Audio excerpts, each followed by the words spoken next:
you're on the Zoom platform, please type your questions into the Q&A box. And if you're watching the live stream on the Covenant's YouTube channel, please email your questions to info@catholicclimatecovenant.org.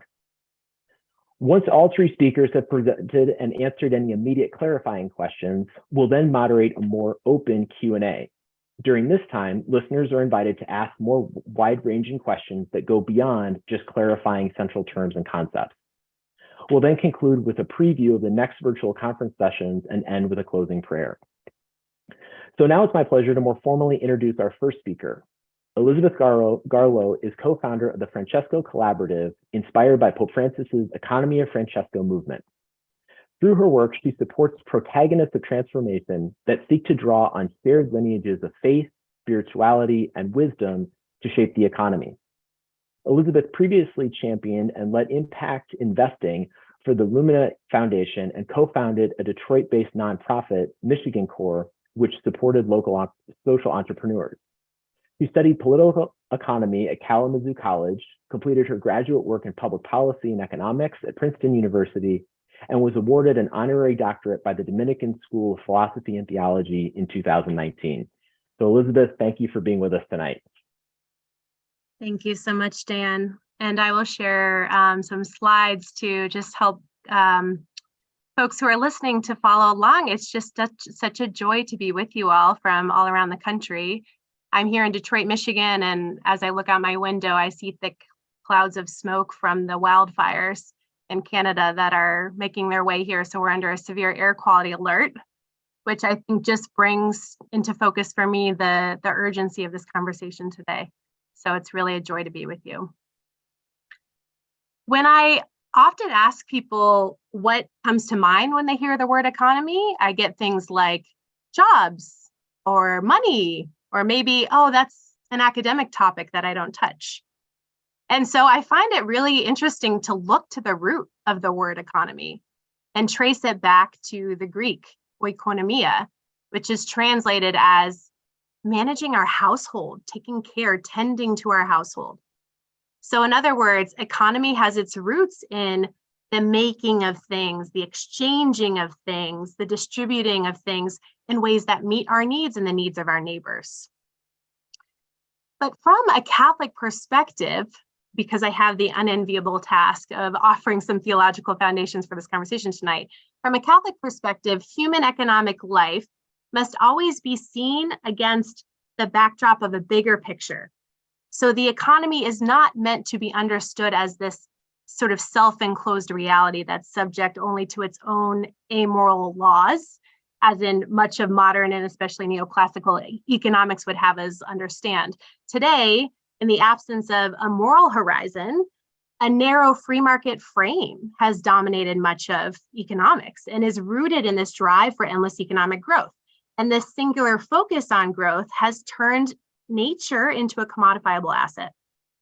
And it's turned the environment and our own well-being. And then because of that, our environment and our own well-being has paid a great price for economic growth. Modern economics also has positioned an elite few, typically the wealthy private sector, as the stewards of our economy, sort of making it supreme to other critical facets of our life and flourishing. So, for example, how often have you heard things like investing in our care is good for growing our economy, rather than things like what kind of impact does the structure of our economy have on our ability to care for one another? So we should consider the economy as something that is itself embedded within our common home, rather than something that has power over it. And in Laudato Si, and part of the reflecting that we're doing this evening, Pope Francis reminds us of the structural dimensions of the crises that we're grappling with today and their economic roots. And if we look to our Catholic lineage, we actually see a rejection of this notion that a free market automatically produces justice or promotes dignity and so forth. We can look, for example, to the US bishops, their Economic Justice for All document.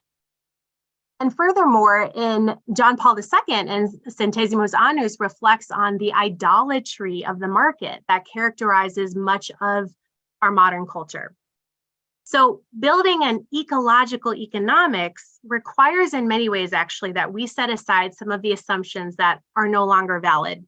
So things that we may have heard about in our own training or education, this idea of homo economicus, the rational sort of self-interested individual myth, right? And that we substitute those assumptions for a model of human behavior that recognizes our social nature and the importance of our integral or our whole development and flourishing.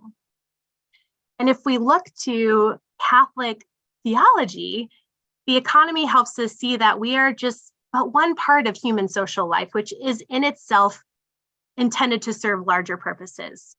So we can look to some of the fundamental principles of Catholic social teaching to understand those purposes. So first is our creation in the image of God, which gives us inviolable dignity and establishes all persons, no matter their wealth or social status, as moral equals.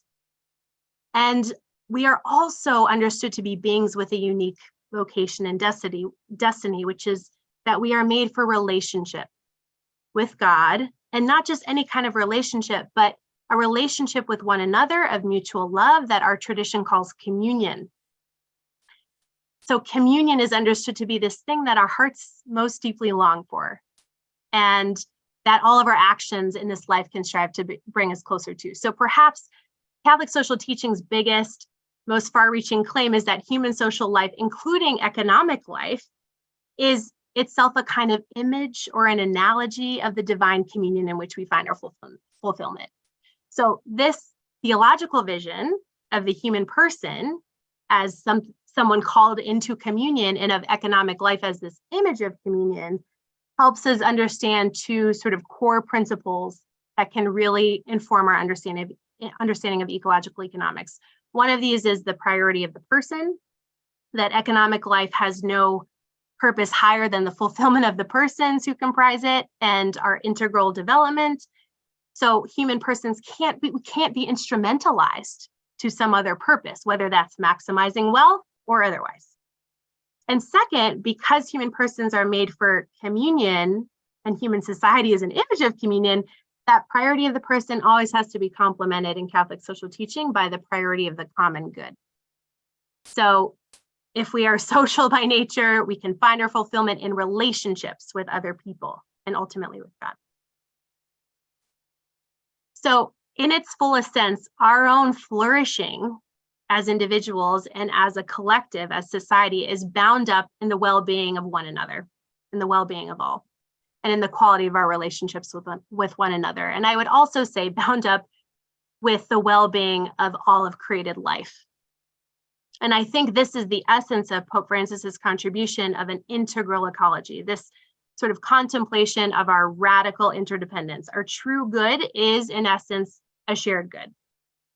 So these theological foundations invite us to think about the economy from an ethical perspective and not merely a technical or a pragmatic or an instrumental one. And this is crucial in a system that has often lacked that sort of transcendental or that ethical horizon. Our theological lineage actually demands that before we reach any conclusions or make any decisions about our own economic life or economic policies that guide us, we begin by asking this question of what is the economy for? And Catholic social teaching and our theological lineage provides a pretty rich and provocative answer to that question. So it exists for the sake of those who comprise it, and it exists for the common good. So this means that enabling our flourishing and securing this common good for all people, and as Francis taught us, has been teaching us to secure the common good for our earth, for our common home. So it's critical to recognize that approaching the economy from this kind of ethics first perspective is very different from how we are often accustomed to thinking about it especially in the worlds of business or finance or academics. But if we behold an integral ecology and internalize it, which I know is work that we are just scratching the surface of, we experience what Pope Francis calls an ecological conversion. And the way I like to think about conversion is this concept of metanoia, this turning of the minds and hearts that helps us to kind of shed some of the inherited logic and training and assumptions that we have, and opens us up to recognize this idolatry of the market, this idolatry of this kind of way of thinking about the economy that we've inherited. So it's really the decisions that we make as human beings about how to order our economic life that determine the kind of structures that we promote, and whether those structures undermine our flourishing and the common good and the earth. And if we do not intentionally direct our decisions toward that final end of the common good, then we will most likely undermine it, as our economic system presently does. So Pope Francis has encouraged us to consider how we bring together our heads, our hearts, and our hands to incarnate economic structures that are animated by this vision of Catholic social teaching. And I spent some time at the Economy of Francesco gathering this past September in Assisi, where Pope Francis offered this quote to young people gathered from all around the world as he invited them to become protagonists of transformation, really calling us to recognize that those who have left a good mark are those who have brought together these ideals, these desires, these values, and these concrete actions. And that's what we're seeking to help do with this evening's panel. So I will conclude with a quote from Luke Brotherton, who in his forthcoming book, A Primer on Christian Ethics, Christ and the Struggle to Live Well, writes this: "Economies are good or bad to the extent to which they are attuned to and participate in God's oikonomia, which transcends human economies."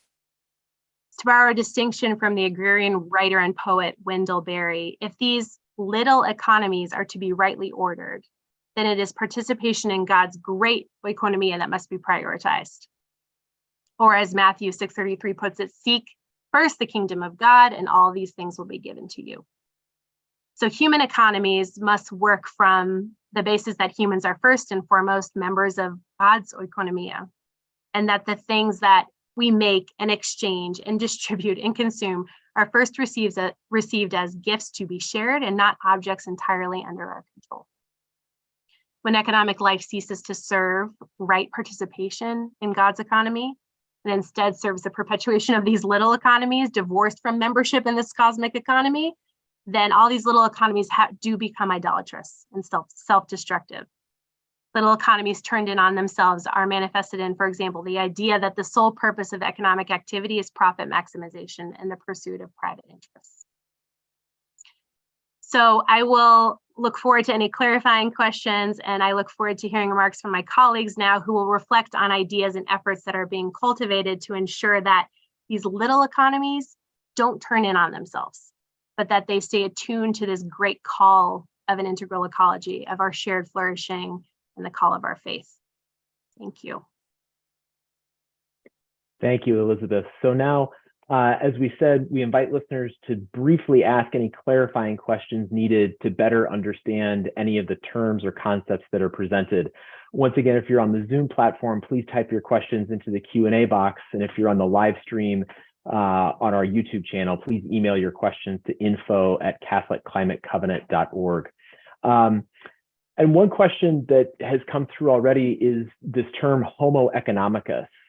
Use that to describe a kind of anthropology, kind of a Catholic anthropology, as being or an anthropology that's inconsistent with a Catholic anthropology. So can you clarify this concept of homo economicus, kind of what it means, and also identify some of the thinkers who have advanced it over the course of either more ancient history or maybe even contemporary conversation?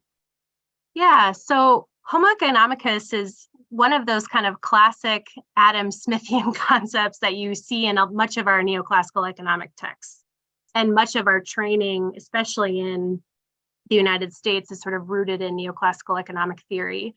And the set of assumptions kind of undergirding the story of homo economicus is that through that we are inherently selfish beings, that through pursuit of our own individual interests, we will maximize the good of others or the good of society.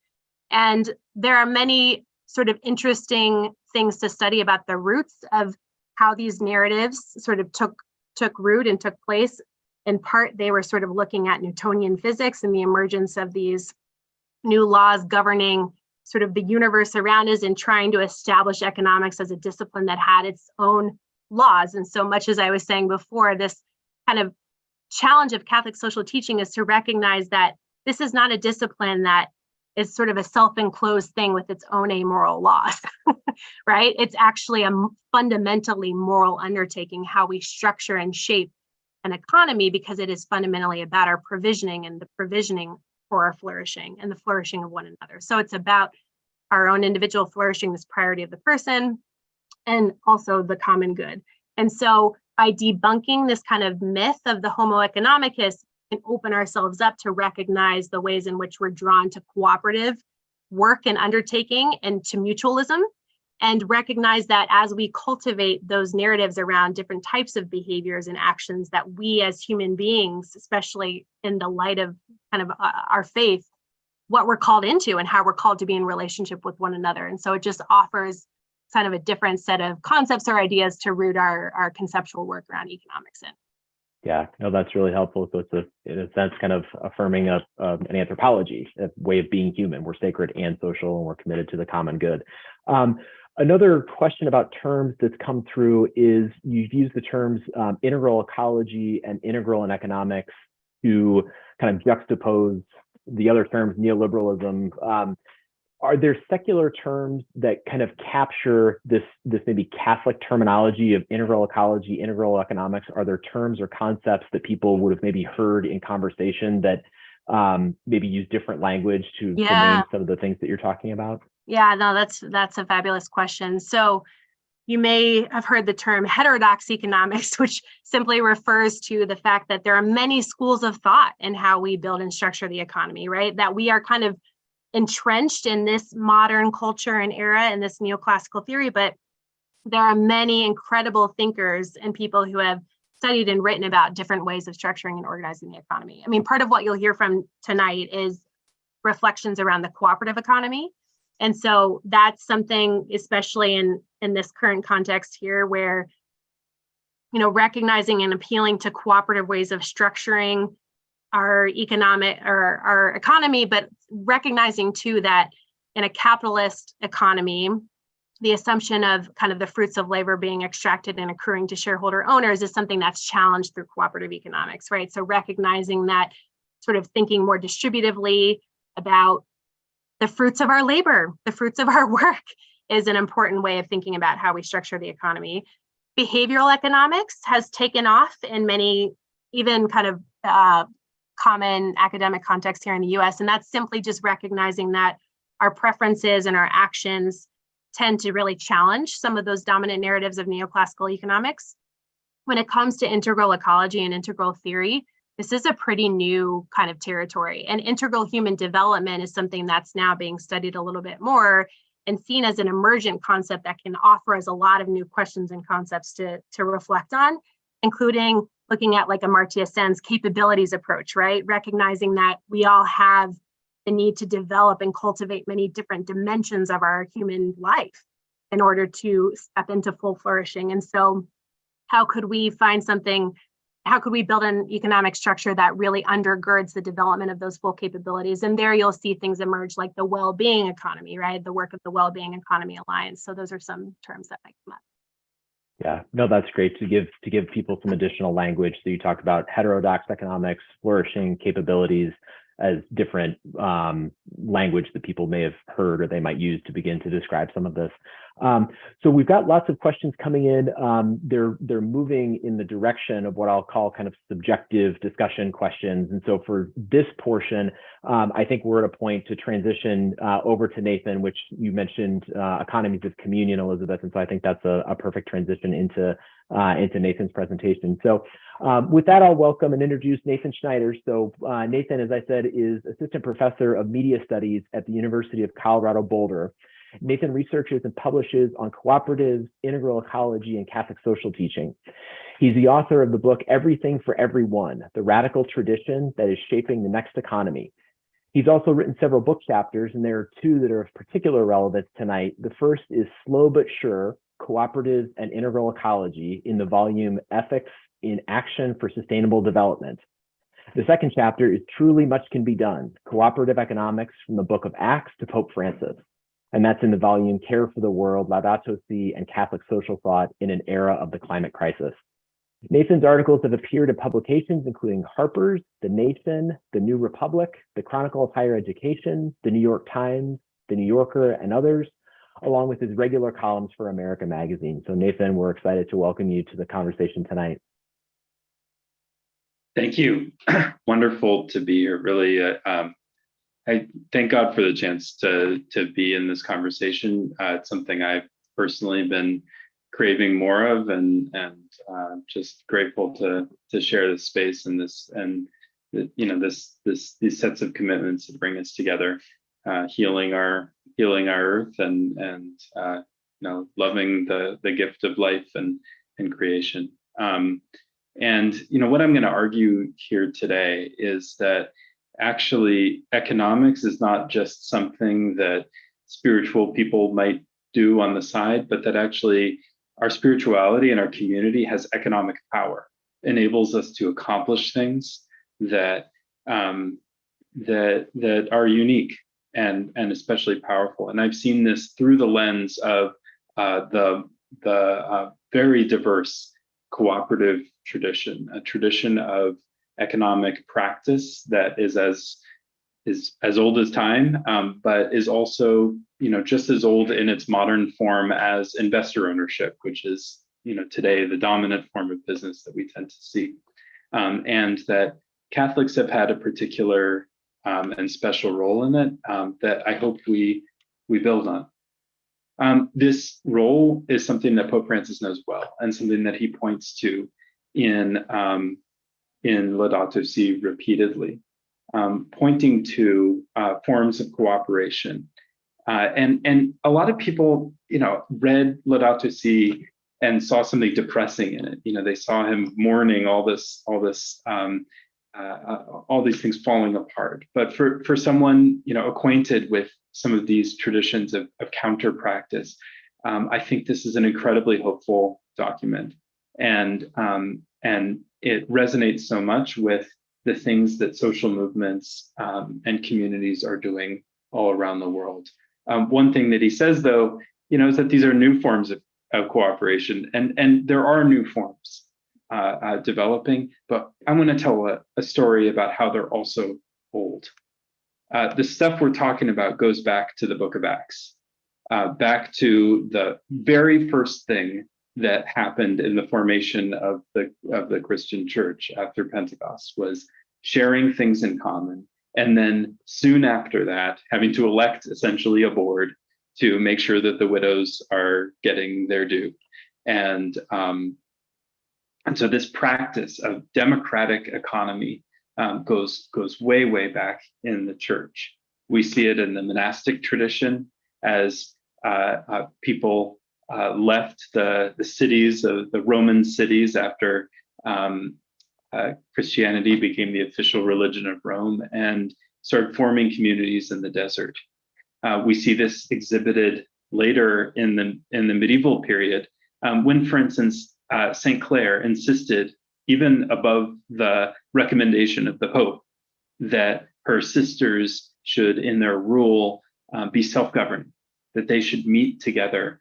That often it is, as she puts it, the Lord often reveals what is best to the lesser among us. I just think it's such a beautiful recognition, a beautiful phrase, especially in such a incredibly patriarchal culture that was not, inclined to see the wisdom of these sisters coming together.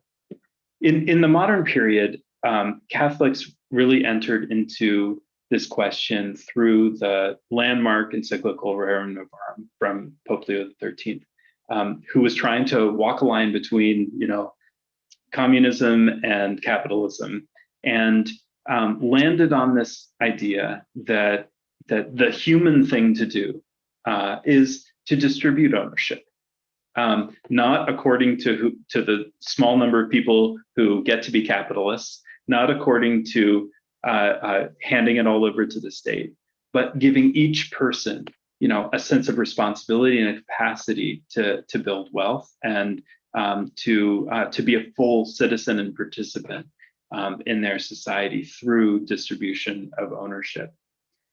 This recognition landed in the context of what was already developing in Europe, the modern, and by then in the Americas as well, the modern cooperative movement, which is a form of business based on shared ownership and governance. So the people who are participating in the business are the people who own it and who govern it.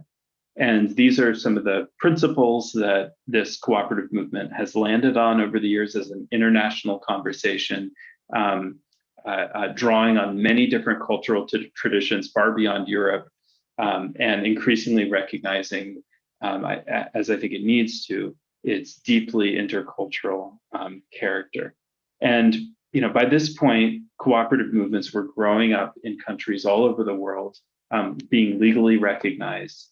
And the Catholic Church's recognition of that as a strategy of shared ownership, as a strategy for addressing the conflicts of labor and capital, was a vital contribution. Here in the United States, this movement became deeply intertwined with energy policy. In the 1930s, a time when most farmers in the United States, such as my grandfather, a farmer in Colorado, grew up on a farm with no electricity. Most farms at this time did not have access to electricity. The federal government developed a program based on grassroots experiments that enabled rural communities to form their own rural electric cooperatives. This is one of the most powerfully effective economic development programs in US history, I would argue. And often Catholics were really at the forefront of this sort of thing. So with rural electric cooperatives, farmer cooperatives, consumer cooperatives, in many different forms, different kinds of stakeholders as the co-owners of the business. Catholic parishes were often the kind of incubators for these kinds of businesses. And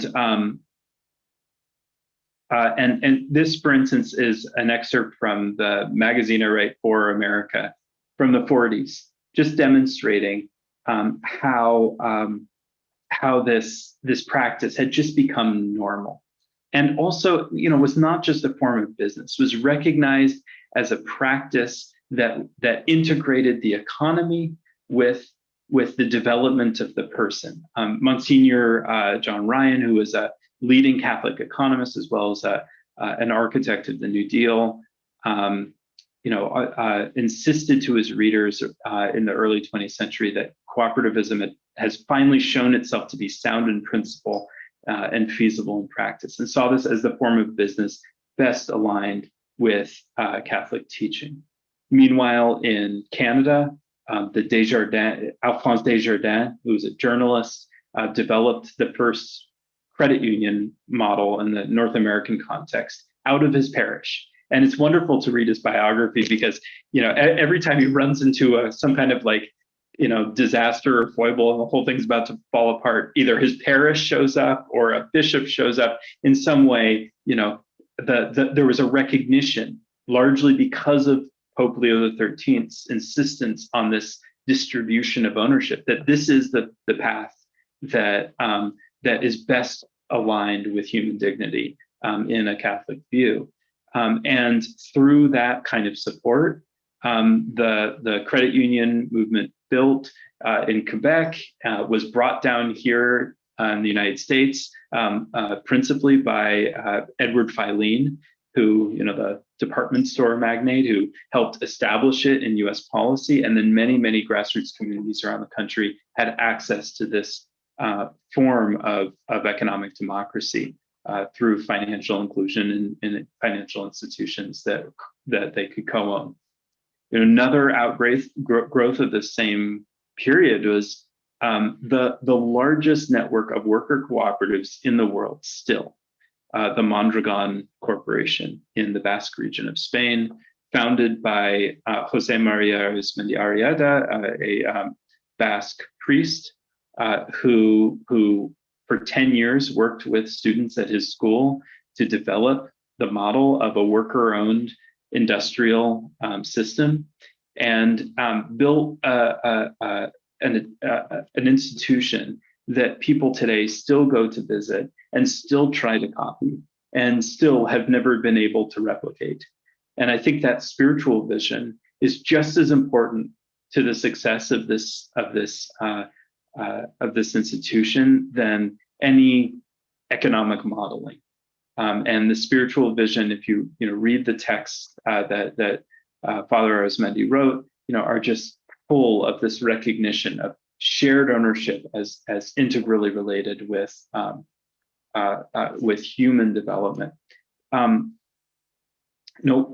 Another great leader in this legacy is Albert McKnight, who was a founder of some really important institutions in the Southern cooperative infrastructure, particularly among Black cooperatives. And he was a priest in Louisiana, really a visionary, wrote a beautiful, powerful memoir at the end of his life that involved not just his decades of cooperative development, but also a turn to Pan-Africanism and a deep humanism that called the cooperative movement also to question itself, to say that the racism present in the US and still present in the economic system of the US demands more of the cooperative movement, demands us, he actually called us to, we need to reinvent the cooperative movement. And that's a call that I think is still very much resonates today and resonates also in the context of ecological crisis. How can this movement of shared ownership and shared responsibility confront these crises that are absolutely outside of our past experience? Now, when Pope Francis turns to this model, he also is, comes out of this legacy, has grew up with, he once described the way in which his father talked about the cooperative movement. His father was an accountant, knew something about business, and memories of talking about this form of business with his father later stuck with him and were part of the spirit that went into the hope that I think is at the core of Laudato Si. That's a hope that we see starting to blossom in today's cooperative movement. And in the town where I live, for instance, there is a network of cooperatives using this model in diverse ways to try to build that kind of integral ecology. Namaste Solar is a worker co-op that installs solar panels. Amicus Solar is a national network of small solar installers that buy panels together and enable them to compete with big chains while remaining locally owned and accountable. Clean Energy Credit Union builds on that legacy of Alphonse Desjardins, in creating a credit union that is totally dedicated to doing loans for solar panel and renewable energy installations. And these are just a few examples of ways in which cooperative ingenuity can enable us to address some of these needs of a renewable transition while doing it through economic democracy and shared benefit. Another example of this, for instance, is Navajo Power Home. Sorry about that. A project that is bringing solar panels through cooperative ownership and electricity to off-the-grid homes in Navajo country and elsewhere in Indian country. And this is, I think connects to what Francis talks about in terms of rethinking our relationship to technology, to recognizing that technology is going to be an important part of this transition, but that the nature of technology changes when it is co-owned and co-governed. That's the heart of my work. That's a lot of what I do, and in my work as a media scholar is exploring what changes when we own and govern the technologies that we rely on, whether it's for AI or for social media or for a green transition into the kind of energy economy that we need.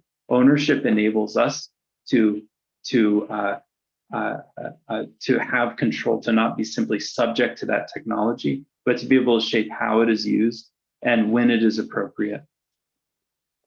Now, to accomplish the kinds of things that we need policy that recognizes the capacity of people and the necessity of people to co-own the means of their own liberation.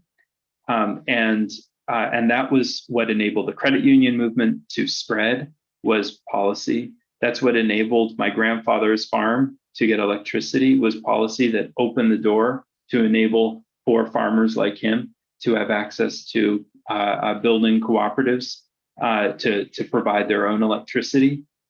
And we need policy that is appropriate to the level of challenges we're facing today. In Europe, for instance, there's some really interesting experiments in enabling cooperative financing for renewable energy projects. I think we need much broader frames to enable shared ownership to really blossom and flourish, not just around the particular needs that we see ourselves facing today, but everywhere in the economy. Still, clean energy transition is as good a place as any to start, and at a moment where we have to really rewrite the rules of our economy, we can recognize that we have incredible resources to build on, that we don't have to start from scratch, that building an integral ecology is something that is a much longer story, going through indigenous traditions, through many, many diverse traditions in our human family, including traditions that flow through Catholic social teaching. And the more we see those stories, the more we own them, we take them onto our ourselves. We feel that sense of, I think, the deep hope that runs through Laudato Si, the sense that yes, truly much can be done. There is so much that we can do, and there's so many ways to build on our own muscle memory and our own deep traditions to get ourselves out of this profound crisis. Thanks. Thank you for that. So as we did with Elizabeth, I now invite you to briefly ask any clarifying questions about terms, concepts to better understand the material. And again, if you're on our Zoom platform, please type your questions into the Q&A box. And if you're watching on our YouTube channel, please email questions to info@catholicclimatecovenant.org. A couple of term questions have come through, or maybe one conceptual and one more terminological. So a question, you gave the quote from Francis describing Christian cooperativism in 1954. Can you briefly describe the work of Father Moses Cody, who began a cooperative movement in Nova Scotia in the 1930s? So something that preceded what Francis has experienced. In kind of brief terms, can you speak to what happened in Nova Scotia in the 1930s? Yeah, I mean, this is another fabulous example, and it was, a collection of it grew out of I believe a Jesuit institution where a pair of priests, I believe, were looking for ways to help the farmers and small business owners who are struggling in their communities to build power and band together. I'm a little rusty on some of the details here, but the thing to underscore is that this was a period of incredible flourishing in exploration of these kinds of models in Catholic communities, largely following on Leo XIII's call to look for these kinds of examples, these kinds of opportunities to build power and wealth, not through rapacious capitalism, not through becoming subject to the state through statist communism, but to build community ownership, shared ownership at the level at which people were living. And and there were so many examples of this across France. There were worker cooperatives forming in factories. Across Germany, there was a flourishing kind of parallel credit union movement. In in Kenya and India, there were forms of cooperativism forming in dialogue and in part of the colonial and then the colonial liberation movements in those places. So there's so many different versions of this, many of them inflected by Catholic social teaching, and many of them following that call to find a different way, to find a way, a middle ground between capitalism and communism based on democracy and personal responsibility and mutual accountability. That the personalist tradition is part of this as well. This tradition in 20th century Catholic thought of centering, kind of Catholic existentialism, centering the dignity of the person as the a vital expression of the faith, and this cooperative explosion was an outgrowth of that commitment. That's great. And actually your answer talking about kind of the Catholic third way and personalism leads into another clarifying question. This one involves some pretty specific terminology. So in a 2006 article, Pope Benedict XVI wrote, quote, "In many respects, democratic socialism was and is close to Catholic social doctrine," end quote. So you use the term economic democracy. In very broad terms, is that what Benedict meant by democratic socialism, or is there a distinction, at least in the way that you understand and use these terms? I'm not sure I'm prepared to speak for Pope Benedict. He did have a lot to say about the cooperative movement as well, that I've learned from. I think the core thread in this kind of modern Catholic social teaching is the recognition that we need some kind of blend. We need some kind of sense of a market, and we need that market to be under the control of the common good. That's, I think, a critical concept that has run through a lot of this stuff. When you talk about democratic socialism, whether you're in Europe or the United States, it can mean a different thing. It can have slightly different balances. And I think it's important to recognize that the Catholic, legacy is kind of different from, it's always a good idea to kind of throw out your usual associations with these terms when you're talking about Catholic social teaching, because it has its own internal coherence. And to me, one way or another, the imperative is holding a space at the core of your political order where the common good is sovereign over the economy, right? That the economy serves the common good and does not, rather than the economy defining what the common good should be based on a set of arbitrary rules, of making sure that people really have the space to determine what that common good is and design economies in order to meet it, rather than subject their sense of what their possibilities are to the set of institutions that happen to be in place right now.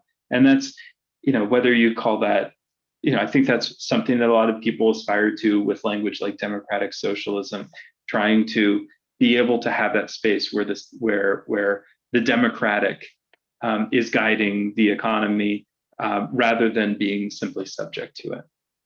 Yeah, no, that's well put. And yeah, we use a lot of terms with maybe some different meanings, but I think at least the thread that I've heard connects back to what Elizabeth said in terms of what it means to be human and the fact that we are sacred and social, and this social dimension requires us to maybe move away from the homo economicus she spoke about. So thank you for that. And I think that provides a really nice transition into our third speaker tonight. So I'm excited to welcome Michael Pardis, who's the very new Executive Director of the Red Hook Initiative, new as of this week. So we are excited to hear about your transition. Red Hook Initiative, or RHI, believes that social change to overcome systemic inequalities begins with empowered youth. In partnership with community adults, RHI nurtures young people in Red Hook to be inspired, resilient, and healthy, and to envision themselves as co-creators of their lives, community, and society. Michael previously led the Bronx Cooperative Development Initiative, BCDI, a community-led effort to build an equitable, sustainable, and democratic local economy that creates wealth and ownership for low-income people of color, what we call economic democracy. So picking up on some of the terms that Nathan brought into his conversation.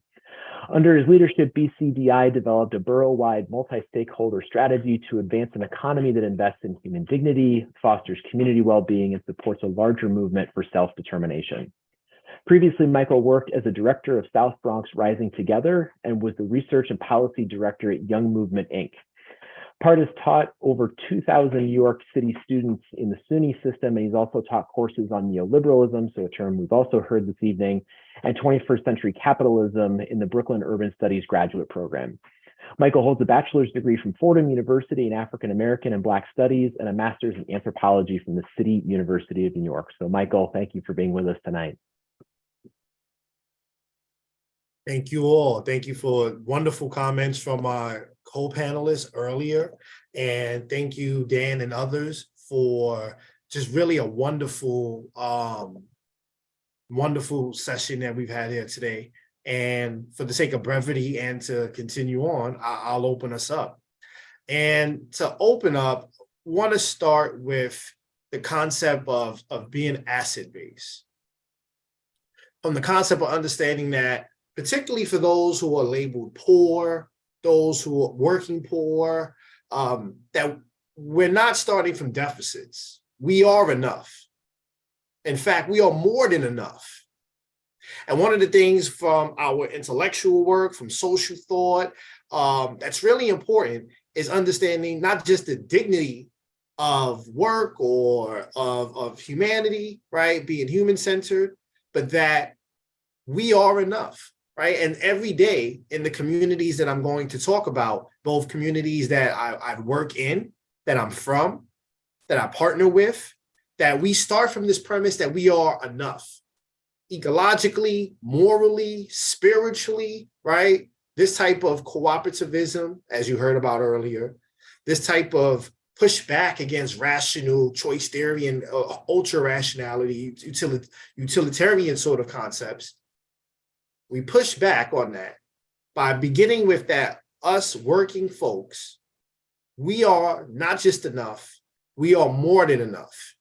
And what I'm going to share are those examples of how we have created human-centered economies. And we've created these human-centered economies that you've heard a lot about. And so moving, why are we hopeful? Why in this particular socioeconomic time, why would we be hopeful? One reason we're hopeful is historical. And so part of my background is being a scholar of urban United States, and particularly of African-American and African diasporic communities. The quote that you see here comes from the Black Wall Street Historical Center, which is in the Greenwood community of Tulsa. 1 year ago, I joined 13 other organizations in Tulsa. We were a part of a funder group that was looking at these solidarity economies, that were looking at racial justice as an economic framework for an ecological perspective and a holistic one. And I came across this quote from one of the people who settled in Tulsa, Oklahoma, also known as Black Wall Street. So this African-American woman came west, and she said, "I came not to Tulsa as many, lured by the dream of making money and bettering myself in the financial world, but because of the wonderful cooperation I observed among our people, and especially the harmony of spirit and action that existed between the businessmen and women." Now, when I think of urban leadership and when I think about cooperativism, when I think about those things, this quote struck me, right? That this is over 100 years ago in a predominantly Black community in the United States that not only is known for its economic flourishing, but that this solidarity and cooperation that I think Nathan just really talked about eloquently, that this is the spirit, right, of why they decided to commune, to settle, and to be together. And so that type of historical point is why people in communities where I come from and people that I work with, people that I partner with, why they're hopeful. And not just hopeful, but why they practice the type of economies that we've talked about. History gives us hope. And I encourage people to, if you're not familiar, do a little Google search on Black Wall Street and you'll find many things. Of course, in a room of scholars, we could give you a long bibliography, also post session as well. The other reason is not just, why am I hopeful? We're not hopeful just for historical reasons. We're hopeful because of what we are doing in the present. And so I'm originally from the Bronx, New York, in New York City. And over a decade ago, the Bronx Cooperative Development Initiative, BCDI, was a large group of stakeholders, over 50 institutions, over 100 small businesses that came together around a series of ideas, but I'm pointing to two right here. What if we built it? It's the one you see on the left. What if we built it?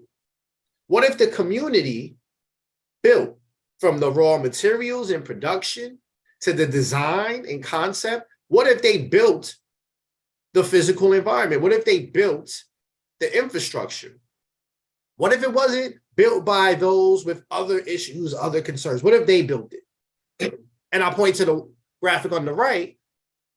What if we planned it? What if we were the ones that planned long-term for our economies? Not just the people with urban planning degrees, although they're useful. Not just the people who have studied architecture, not just the people who have technocratic, as we call it, knowledge, but the people who have labored, lived, loved this land, this community, who know the physical and social infrastructure, as well as anyone from the outside. What if we planned the long-term economy? Not just what we want to see next year, not just what we hope for in 5 years, but what comprehensively we want our community and our economy to produce, to exchange, and to share 20 years, 50 years, 100 years from now. What if we stop treating the working class, the working poor, and those with more heterodox economic views?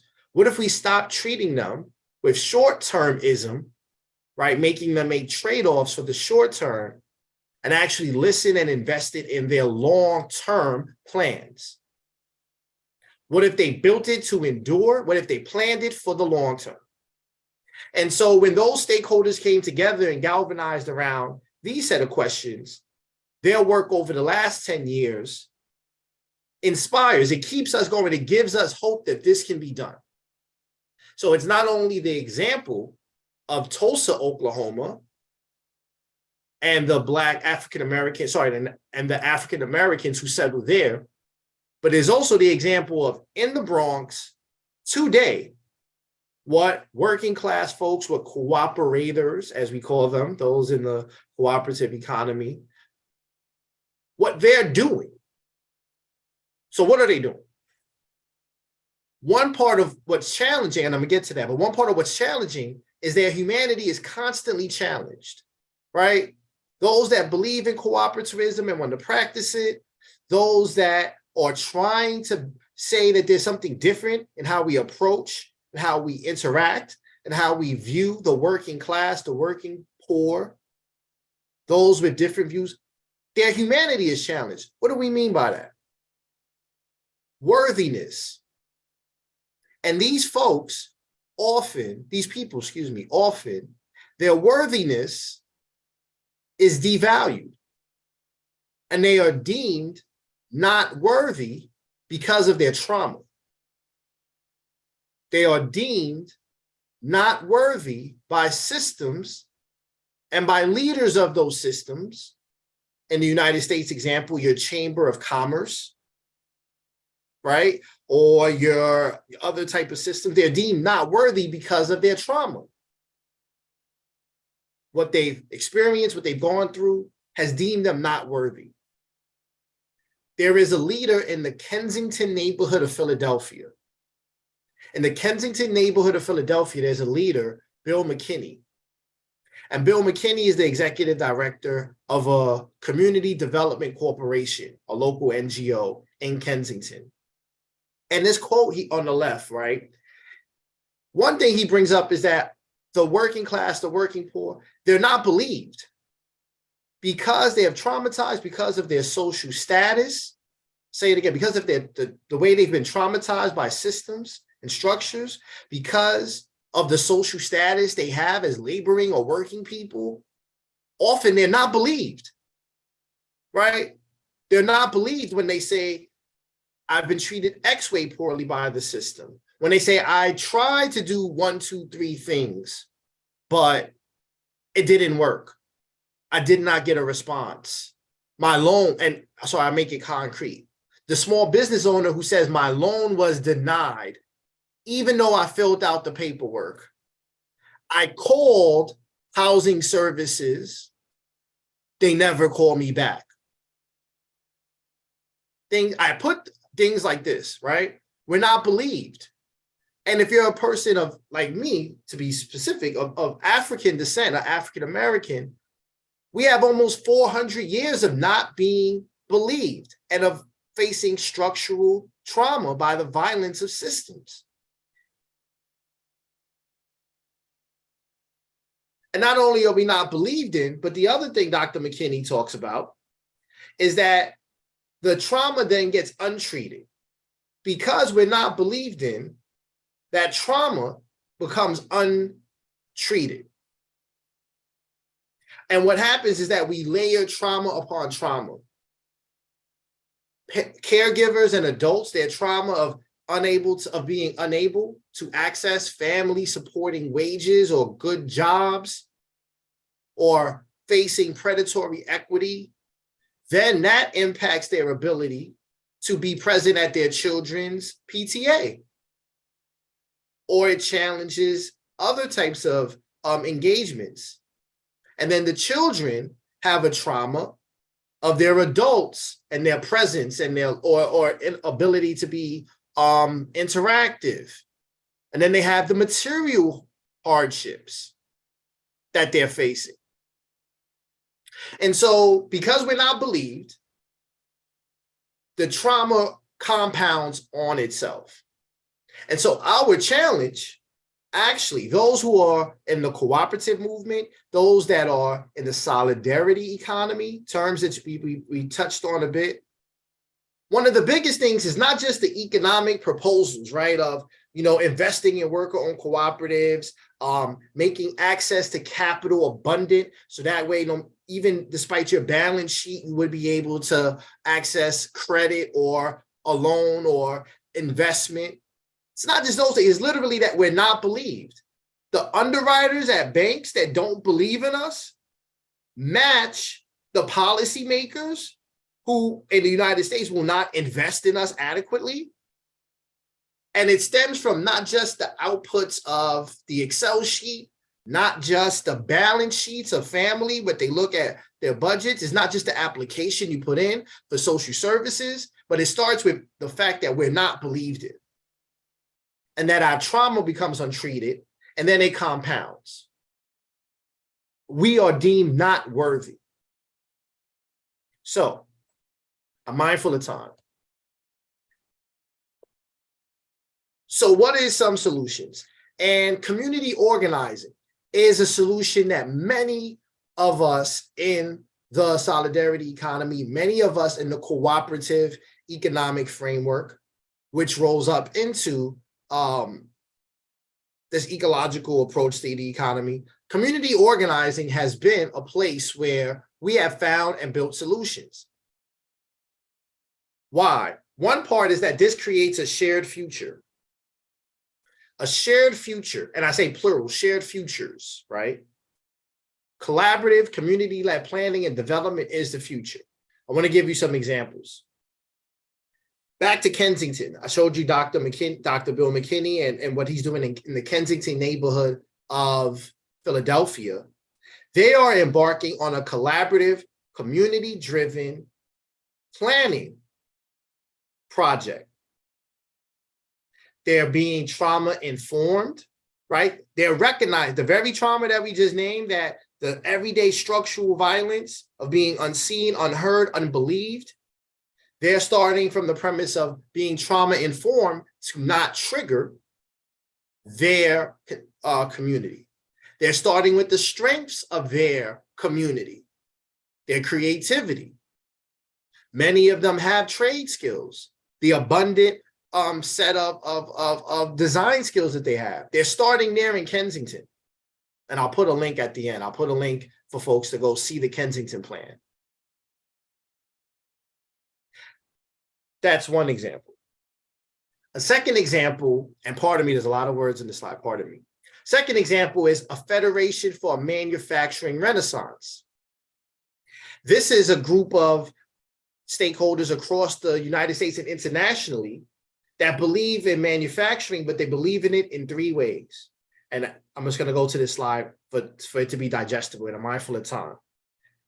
They are approaching manufacturing and planning, one, in a sustainable way, right? That we cannot continue the destructive type of manufacturing. We just had a terrible example of when we don't plan for environment and for sustainability in Ohio several months ago, where a train derailed and it spilled waste still. And in effect, it's probably not a livable area, and folks are still struggling to get the government to respond. They're still struggling to get the kind of almost reparations at this point they deserve.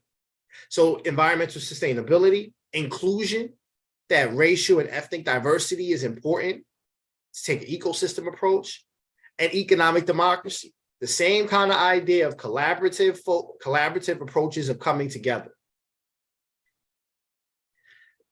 One of the last examples here that I want to bring up is back to the Bronx-wide plan. And the Bronx-wide plan comes around what we were doing at the Bronx Cooperative, what the Bronx Cooperative Development Initiative is still doing.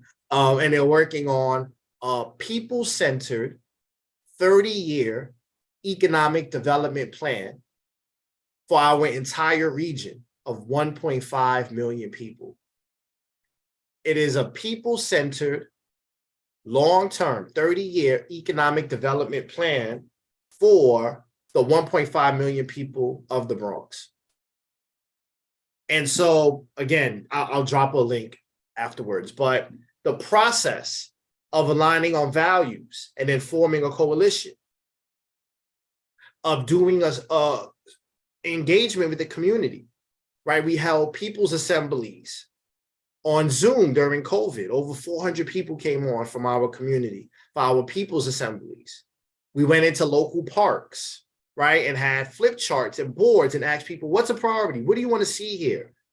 People actually did the SWOT, not just the technical folks. People of the community did the SWOT analysis, strengths, weaknesses, opportunities, and threats.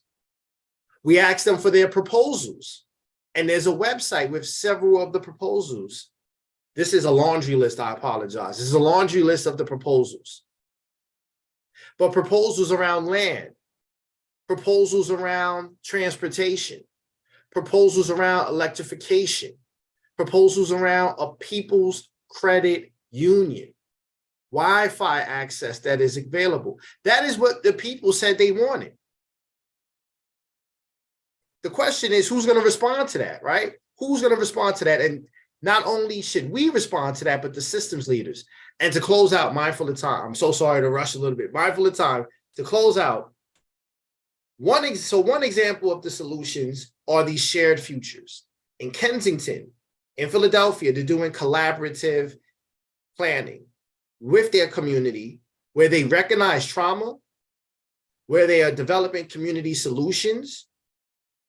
You have the Federation of Manufacturing, the Manufacturing Renaissance Federation, where they're being sustainable towards our manufacturing sector. It needs to go that way, where they're being economically democratic in how decisions are made and the type of businesses and enterprise that will be retained or created. They're recognizing diversity, ethnic and racially, And then third, in the Bronx, we have the Bronx-wide plan, where we're asking our people to think long-term, where we are asking our people to premise racial justice and environmental justice, and where we are being deliberate towards a large-scale economy that is cooperative, in solidarity, and most importantly, that is started from community. Servant leadership is the model to close out. And so the United Black Economies almost 1 year ago was United Black Economies. This was a joint fundraising campaign by Black-led organizations. Me at the time at BCDI, the Boston Ujima Project. I encourage you all to check them out in Boston, and the Black Farmers Fund.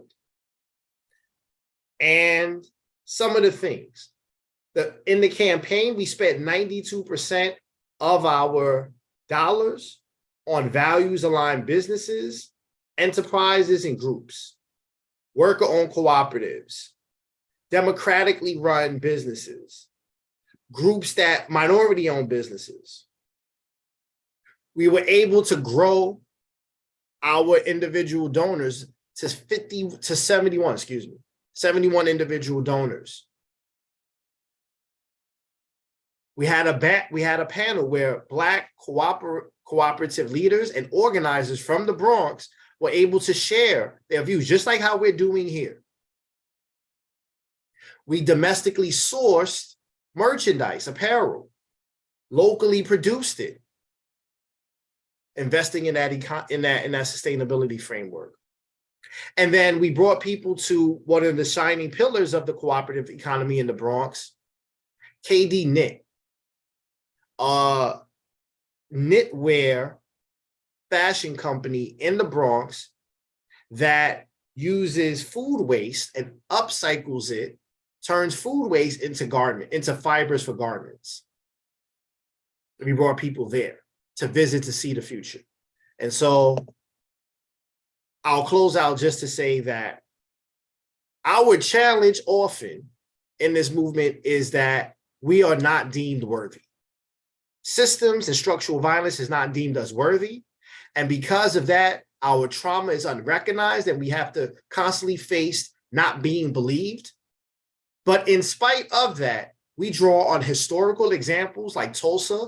We draw on contemporary examples like what's happening in Kensington, Philadelphia, what's happening across the nation through the Federation for a Manufacturing Renaissance, and by small campaigns like United Black Economies, and by the Bronx Cooperative Development Initiative, right, and their Bronx-wide plan with many other organizations, that we can do planning different, that we can do development different, but if we premise in an ecological framework, it can be powerful and it can be transformative, and that's the human-centered economy.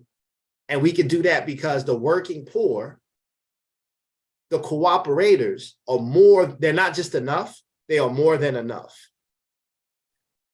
I apologize for going a little long. Don't apologize at all. We appreciate your experience and sharing your insights. So in terms of some follow-up questions like we've done with Elizabeth and Nathan, if folks have brief clarifying questions about content, we encourage you to put those into the Q&A chat right now, after which we'll move into a more open and broad Q&A. And Michael, one question that came through in response to community organizing, and a few people really appreciate that as a concrete strategy. So you mentioned community organizing as a strategy for what you called ecological democracy. So now we're talking about all these terms in a different way. I feel like the three of you are playing words with friends. So this ecological democracy through community organizing. So in very broad terms, how does community organizing get started? You talked about the SWOT analysis that you've witnessed in a community. In very, very general terms, kind of who initiates community organizing? How might someone get started in this endeavor in their local community? So often community organizing starts with a few people who are fed up, a few people who are fed up, a few people who want more, a few people who are saying the way we are being treated is not just, and we want more. It really starts like that simple. A few people say we want more. And I'll use the Bronx as an example. In the Bronx, one of those campaigns began with environmental justice. We were unhappy in the 80s with waste transport sites being built in our community. In the Bronx, we were tired of transportation creating highways that cut through our community, which bring more car traffic, which brings poorer air quality, which troubles our health. That's not, people said enough, and we want more. We want planning that can be different. We want something different. And so when those folks come together, the second thing is that they find others who want to do it with them. And so the organizing is basically saying, this is the issue. This is our perspective on it. Do you want to be, can you be a part of this, right? Can you help us grow that perspective? Can you be a part of demanding something different? And then the third part is going to the system. People who have power in governance, meaning they make decisions, going to them and saying, we demand something different. And so creating those lists of demands, those models of saying, hey, here, I know you have your 30-year plan for this economy. Here's our 30-year plan for this economy. It starts with, we want more. It starts with finding others who agree or who are aligned. And then it comes with the demands, but the models, right? The models of this is how it could be done different. I'll stop. That's great. Thank you for that. So at this point, we invite people, if you haven't already, to start entering any broader questions that you might want to ask, either as follow-ups or maybe of one or multiple speakers. So as these come in, I'll continue to monitor them and consolidate, and we'll get through as many as we can. This first question is for Elizabeth, and this one came in very early in your presentation. So many Catholic institutions are discerning divesting their endowments from fossil fuels and a reinvestment into renewables. This is something that the Vatican has repeatedly supported, and I will add proudly that Creighton is one of just a few Catholic universities committed to divest. So when you describe divestment and reinvestment, how or do you see this as an expression of ecological economics? Thanks, Dan. This is a very important question because finance is a major force in the economy. And so I think for us to not reflect on the dynamics of our financial flows would be a disservice to reflecting on the concept of an ecological economy. I want to just building a little bit on Michael, I think it's important for us to acknowledge the ways that finance, Michael spoke about access to capital, right? And the sort of ways in which the system we've set up has systematically excluded people from accessing certain types of financial resources and also extracted from communities for the profit maximization or enrichment of others. And I think we need to sit with the ways that kind of dominant systems and practices of finance perpetuate inequities in power and the ability to foster local self-determination and agency in the kinds of economic lives we build for ourselves and in our communities. And so the ecological economics goal in the platform does have these kind of sub-goals around divestment of unsustainable investments, as well as positive investing in the kinds of projects and funds and efforts that will usher us into this ecological future.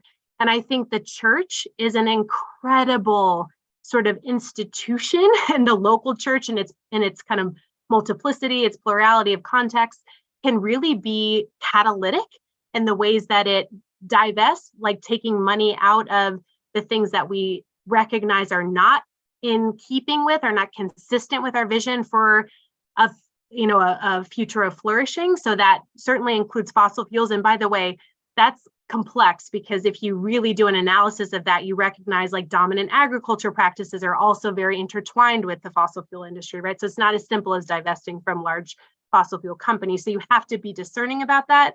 And there are amazing resources like the Interfaith Center on Corporate Responsibility that work with multiple faith traditions to really guide them around those divestment activities and shareholder resolution and engagement activities. And then this positive investing piece is something that we work a lot on through the Economy of Francesco, through the Francesco Collaborative, working with religious congregations, dioceses, universities, Catholic foundations, and others to say, as a collective, as a collective force, we need to think about how we move our money into these visions of a cooperative economic future, right? How do we provide that catalytic capital? And especially women religious in this country are the pioneers of that. They've been doing this since the 1970s, and they continue to chart out these moral horizons for us, right? So I think there's a lot of work that dioceses in particular can be doing to look at their investment holdings, ask these hard questions of what we need to really review and audit together. And there are tools that are increasingly coming out that help us do that better if your advisors are not super keen to do that with you, which we hear a lot of. And then we just have to look to each other. Like, we are a network, we are a family. We can learn from each other about how people are navigating this. So if you hear reticence from your consultant or your advisor, or they're telling you something's too risky or not, do a little bit more digging, do a little more homework, talk to each other, learn from this community, because we need to find our courage to challenge those status quo responses, right? We need to find the courage to embody this idea of Laudato Si and how we're managing and moving our resources through. That's great. And we've got lots of questions, so I'm trying to touch different topics. So we've gotten kind of this practical policy-oriented question. Nathan, one's come in that touches on a different Laudato Si action plan goal, I think, namely ecological spirituality. So the question reads, I was intrigued by the concept of liturgy and worship being truly social. How can Catholic liturgy and worship facilitate the conversion and metanoia that Elizabeth spoke of as essential to cooperative economies? Thank you for this. And when I think that when that language of social worship was used in the article I showed, it was really insisting that worship doesn't just happen in the liturgy. Worship happens in our practice. And what they were talking about there is the act of building an organization, a business that helps solve community problems is itself a kind of worship, is a starting point, is an opportunity for communion. I've seen some really beautiful ways that people have brought, ecology into liturgy. Thinking of the Eucharist as something much bigger than just something that humans do, but part of the a much broader ecology. But part of recognizing that also involves recognizing that we need to do worship outside of church, not just inside. And I think that's what they were really calling for. One really beautiful starting point. I saw there was a question about starting points for that kind of worship. Is identified really powerfully by Jessica Gordon-Emhard in her history of Black cooperative organizing, collective courage. She talks over and over about the centrality of study groups. That's something I've experienced in my own cooperative organizing, that it so often begins when people come together and try to learn together what are our conditions and what can we do together to address those conditions. It's a very beautiful process. There's no script for it, but it is, I think, a kind of worship, a kind of liturgy, and it gives new meaning to the formal liturgy when you go back into that. When you're not just showing up with people in a church to say a few prayers and say goodbye, but when you're involved in solidarity and community with those people, building something together, such as a cooperative solution to a problem that you're facing, such as organizing for divestment and discerning what the right strategy is for your community. All these things, I think, let us allow ourselves to treat these as not just something you're doing on the side, but actually as social worship. Yeah, that's great. And actually, I think that leads into another question, picking up on these notions of community, but also power. And Michael, this really brings in a follow-up to your observations and insights about organizing. So the question reads, in our opening conference session, Christiana Figueres challenged the U.S. Catholic Church to commit to net zero carbon by 2040. The Vatican's Laudato Si action platform calls for this kind of action in sectors that include dioceses. In your experience, or I guess based on your experience, what might community organizing look like in a faith community like a diocese, rather than thinking about organizing in civil society, maybe organizing within the faith community? I think one of the important things here is around in a faith community, what are the materials that we use? And because it's an environmental orientated question, it's really specific on the plastics that we use, right? The plastics that we use often are created by industrial plants that are horrible for the environment. I think probably the greatest example in the United States is Cancer Alley in Louisiana. It's a 85-mile, pardon me if I'm 85-mile or so stretch of industrial plants that really create plastics. Something really simple, like our plastic usage, not just in where we worship, but as a worshiping community. Thinking about that plastic footprint and doing something small around it, right? Something really small. Second example, our food waste, right? Like, what do we do with our food waste? And so I see it's not just about composting, right? But can we galvanize our food waste into something as simple as composting, but is there upcycling? Imagine the power that a large community of worshipers have in the food waste, if they would just come to one strategy on food waste. It could be, as we call it, upcycling it into a material that could be used, like the fashion company I mentioned. But those are two simple things, right? Think about materials, plastics that you're using, and food waste. As a community of faith, how much plastic are we using? Understanding the harm that it causes, then creating an agreement, let's use less, or let's do something different. Food waste, what are we doing with our food waste? What's something innovative that we can do? How could we leverage as a community to do something different with that waste? Could be composting, could be upcycling. Two simple things: food that you waste, plastic that you use. That's great. Well, thank you to all of our speakers. We've got so many questions that we're obviously not able to get through. This is part of a much broader conversation, as folks are well aware of. And so as we wrap up our session tonight, I want to flag the upcoming sessions in our final Laudato Si conference series. So the next session is actually on Thursday. So you can see we'll be looking at the Laudato Si action platform goal of adoption of sustainable lifestyles.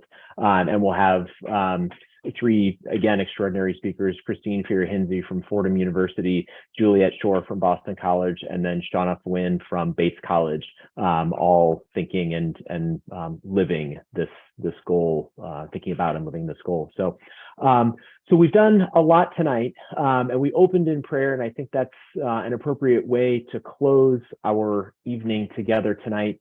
And in closing our evening with a prayer, I think it's appropriate to go back to the prayer that we opened with, and to again think about our common home in the context of the topics that we've been talking about. We've heard money, we've heard power, we've heard common good. And so as we conclude our evening, I invite people to once again remember that we are always in the presence of our Creator and Sustainer, and to conclude with the prayer of St. Francis in Laudato Si. And so we say, God of love, show us our place in this world as channels of your love for all the creatures of this earth, for not one of them is forgotten in your sight. Enlighten those who possess power and money, that they may avoid the sin of indifference, that they may love the common good, advance the weak, and care for this world in which we live. The poor in the earth are crying out. O Lord, seize us with your power and light. Help us to protect all life, to better prepare for a better future, for the coming of your kingdom of justice, peace, love, and beauty. Praise be to you. Amen. So once again, thank you to all of our speakers, and especially to you all, our participants. Once again, the session was recorded. A link will be sent out to everyone who registered within the next 24 to 48 hours. Thank you to Creighton University again, to the Catholic Climate Covenant for all the support and the planning that's gone on into this session and into the whole conference series. So on behalf of all of our colleagues, on behalf of all speakers, have a wonderful night, and we hope to see you at our event on Thursday. Thank you.